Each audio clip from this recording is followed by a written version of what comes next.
So, you want to play golf with your dog. I can't blame you. What could be better than getting your golf in and walking the dog at the same time? Not much. This is everything you should know about playing golf with your dog. First, this is Jersey. She's a 49-pound purebred golden retriever. She shares a birthday with Tiger Woods, and like Tiger, she loves the golf course. Maybe a little bit too much. The first thing you must do is determine whether you're playing in the morning or the evening, because chances are most courses are not going to allow you to bring a pup out onto the course in the middle of the day when it's packed with people. So, get out there early like Jersey and I did, where you're the only person on the golf course, total freedom, all the fairway to run through. Secondly, leash up. You're going to want to keep a leash on your dog for optics reasons at the very least, even if they're running around with the leash on.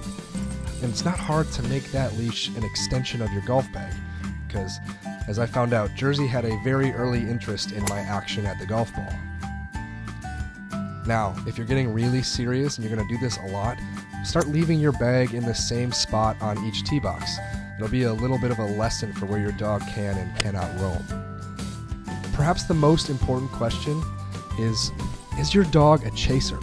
Will they assume that you're playing some gigantic, wacky game of fetch with the golf ball?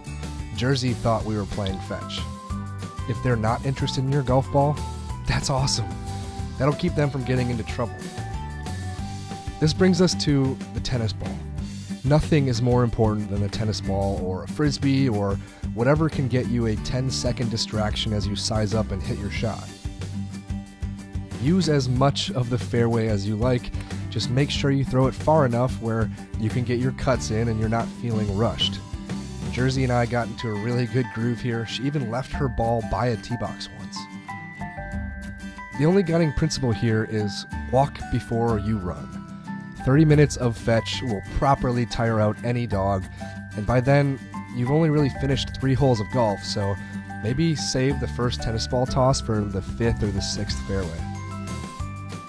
And to make sure that your dog can handle a full 9 holes, just know you can never pack enough water or treats. That might seem obvious, but one pro tip I've got for you is to reuse these lemonade mix cartons. They work great as a water bottle and a dish to drink out of, and they stash pretty easily into any golf bag. Jersey went through 3 of these in the first 5 holes, which is what I get for busting out the tennis ball a little bit too early in our round. And lastly, start them young. Jersey is 4 years old, going on 5. This was her first time at the golf course, and while she learned a lot, you know how the saying goes, it's not easy to teach an old dog new tricks. Jersey went tearing after a chip shot into one of the greens, and she left some marks in her path. So bring your pup to the golf course early and often. If you can teach them to sit next to greens and tee boxes and not get too excited about the bunkers, then you've properly figured out how to play golf with your dog.